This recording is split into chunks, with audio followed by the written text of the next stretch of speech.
Wala pa kayong balak mag-break talaga? Senator Judge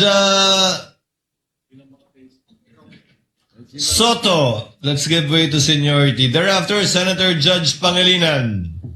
You may proceed, sir. Thank you, Mr. Presiding Officer. This will be very quick. Naliligaw ako eh.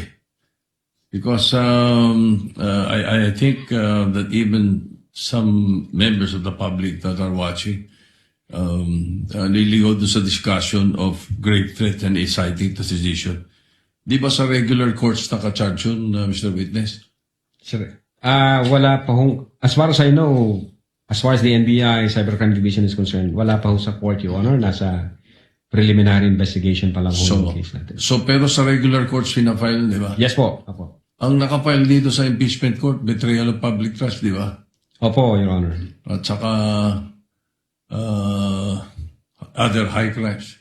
Yes po, Your Honor. Hindi grave threat at saka inciting to sedition, di ba?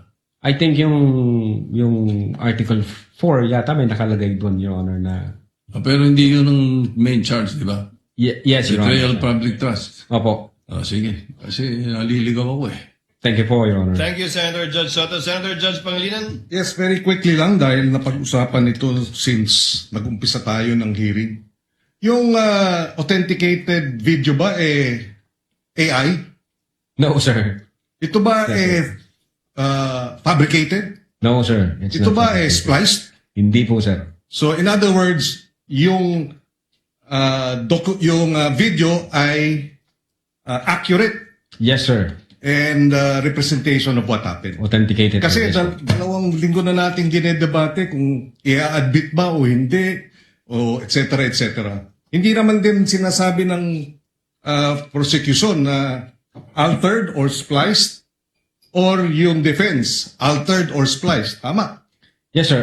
Obviously, Okay. Yes, go ahead. well, obvious one of the ways to identify whether AI siya o hindi, isa ho doon yung tinatawag naming visual analysis. Number one, yung human anatomy anomalies. So pag yung merong asymmetrical facial feature, pag merong unnatural positioning of hands, pag merong tinatawag... Nagiging 6 o 7 yung daliri. Ganun. Opo, Your Honor. And then, kinukonsider din ho namin yung tinatawag naming temporal artifacts doon sa visual analysis. Meaning, kung sa one frame, ito ang condition, then pag tinuloy-tuloy mo nang i-play, minsan mawawala yung buhok, mawawala yung relo. So wala hong ganon na mga circumstances na So for the nakita record, lahat ng mga video na pinakita natin dito sa impeachment court, na pinakita ng defense at ng prosecution, lahat yun authentic. Yes, for Your the Honor. record, no? Yes, Your Whether Honor. the witness or at least both